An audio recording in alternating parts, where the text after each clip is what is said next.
We're about to tell you the incredible story of a 16th century king who looked one of the most powerful empires in history straight in the eye and simply refused to blink. It's a story about a man who lost his kingdom, who lived in the wilderness, and who fought a war for decades, all for a single, powerful idea: freedom. You know, to really understand someone's greatness, sometimes you have to listen to their enemies. And we're gonna start right there. Because when Maharana Pratap died, this is what his greatest rival, the Mughal Emperor Akbar himself, had to say. The fact that a lifelong enemy would offer a tribute like that, well, that tells you everything you need to know about the man we're about to meet. Okay, so let's set the stage. Picture this. It's the 16th century in India. The Mughal Empire, led by the brilliant and incredibly ambitious Emperor Akbar, is just swallowing up territory. One by one, the proud Rajput kingdoms, these legendary warrior clans of North India, are bending the knee to the emperor. All except one. Tucked away in the Aravalli Hills, one kingdom refused to bow: the kingdom of Mewar. I mean, talk about a mismatch. This was a true David versus Goliath situation. On one side, you have Emperor Akbar, ruler of a massive, wealthy empire with what seemed like an infinite army. And on the other side, you have Pratap. He becomes king in 1572, but his capital city, Chittorgarh, had already been conquered. So he's basically a king without a kingdom, facing down a giant with not much more than a scattered army and a will of iron. So what's the first thing you do when you become king? Throw a big party, right? A lavish coronation? Not Pratap. Instead, he took this solemn oath. He swore off all luxuries. He would eat from plates made of leaves and sleep on straw until he could win back his homeland. This wasn't just some political stunt. It was a deeply personal vow that would define every single day of the rest of his life.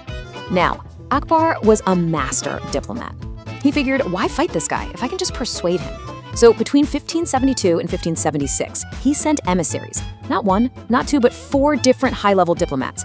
Each one came with an incredible offer. He could keep his land, he'd get riches, power. All he had to do was one thing: accept that Akbar was his emperor. But for Pratap, that was the one thing he would never, ever do. He turned down every single offer. And this is where things get personal, really personal. The second envoy was a man named Man Singh, who was actually a fellow Rajput prince who had already joined the Mughals. Pratap set up a huge feast for him, but when Man Singh arrived, Pratap himself didn't show up. He sent his son instead, basically saying he wouldn't sit and eat with a Rajput who had betrayed his own people. The insult was public, and it was brutal. A furious Man Singh vowed he would be back, not with a treaty, but with an army. So yeah, diplomacy was officially off the table. The drums of war started beating, and the stage was now set for one of the most famous, most fiercely fought battles in all of Indian history, the Battle of Haldighati. Pratap knew he couldn't win a straight-up fight on an open field. It would be suicide, so he had to be smarter. His entire strategy relied on the battlefield itself. He chose Haldighati, a narrow mountain pass. They call it the Turmeric Valley because of its yellow soil. In this tight bottleneck, the Mughals' biggest weapons, their massive numbers and heavy cannons, would be almost useless. It was absolutely brilliant. Now let's just look at the numbers for a second, because they are staggering. Pratap had about 20,000 men. His Rajput warriors fighting side by side with their incredible allies, the Bhil tribesmen, who were masters of the mountains and master archers. And facing them, a Mughal army of 80,000 soldiers, 4 times their size. And who was leading that massive army? You guessed it, Man Singh, the very general Pratap had so publicly insulted. And here's a detail that's so important to understand. This was never a simple religious war. Pratap's advance guard, the tip of his spear, was commanded by a Muslim general, Hakim Khan Suri, and the Mughal army was commanded by a Hindu king, Man Singh. This tells you everything you need to know. This was a war of ideas, independence versus empire. So, on June 18th, 1576, the battle began, and the first charge from Pratap's army was so ferocious, so powerful, it just completely shattered the Mughal front lines. A Mughal historian who was actually there on the battlefield wrote that his own soldiers just broke and fled like a flock of sheep. They simply couldn't handle the raw force of the attack. In the middle of all this chaos, Pratap saw him. He saw Man Singh on top of his giant war elephant. And what happened next is pure legend. Pratap spurred his famous horse, Chetak, who charged right through the battle. In an unbelievable move, Chetak reared up and planted his front hooves right on the elephant's head. Pratap launched his spear, but Mansingh ducked just in time, and the spear killed the elephant's driver instead. But in that moment, a sword attached to the elephant's tusk slashed Chetak's leg, a wound that would prove fatal. Okay, so Pratap is now surrounded deep in enemy lines, and his horse is dying. This is it. This is where the story should have ended. But then one of his noblemen, a man named Jalaman, did something incredible. He rode up to Pratap, grabbed the royal symbols, the insignia that marked Pratap as the king, and put them on himself. The Mughals, thinking he was Pratap, swarmed him. This selfless act bought Pratap the precious few moments he needed to escape the battlefield. So on paper, Haldighati looks like a loss for Pratap. He was forced to retreat, but here's the thing. He wasn't captured, and he wasn't killed. And that was Akbar's whole goal. So the epic battle was over, but the war? Oh, it was just getting started. It was about to enter a whole new, brutal phase. Pratap basically became a ghost in the Aravalli Mountains. For years, he fought a relentless guerrilla war, hitting Mughal supply lines and disappearing back into the hills. But this life took a terrible toll. His own family suffered immensely.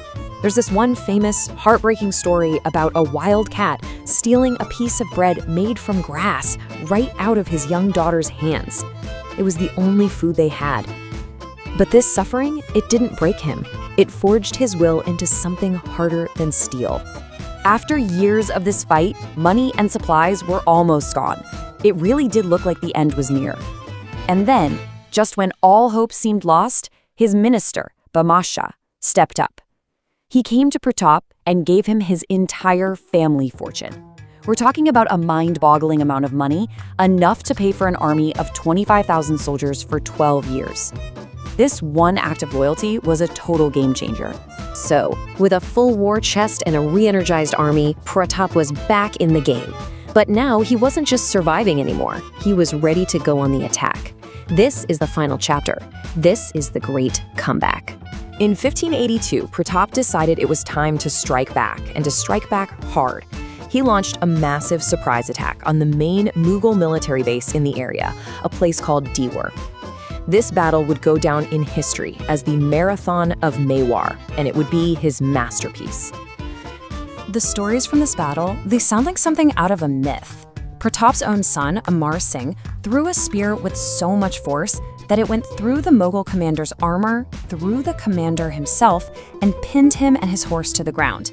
And Pratap, he faced another Mughal commander, Bahul Khan, and with a single devastating swing of his sword, cut the man, his armor, and his horse clean in two.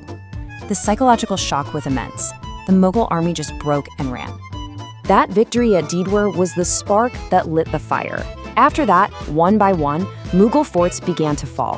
Pratap reconquered over 36 of them, taking back almost all of his lost kingdom. And finally, Emperor Akbar, frustrated, just stopped. He stopped sending major armies after him. He effectively admitted that this man's spirit could not be conquered by force.